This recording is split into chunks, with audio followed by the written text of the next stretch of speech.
Hello guys, আমি চলে এসেছি আর সিদ্ধিদাতা আশ্রমে। আর এখানে এখন সংকীর্তন বেরোচ্ছে। তো তোমরা সবাই একটু এনজয় করো, হরে কৃষ্ণ বলো অন্তত একবার, যাতে যাতে সবার মনের মধ্যে যে কোনো খুঁতগুলো সব বেরিয়ে যায়। তো সবাই একটু হরে কৃষ্ণ বলো, ঠিক আছে?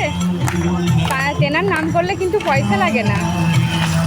আমরা এসেছি আজকে সিদ্ধিদাতা আশ্রম, এটাকে সিদ্ধিদাতা আশ্রম বলে, ঠিক আছে? চলুন আমরা যাই এবার। এই যে আমি এসেছি আমার ছোটো মেয়ের সঙ্গে। আর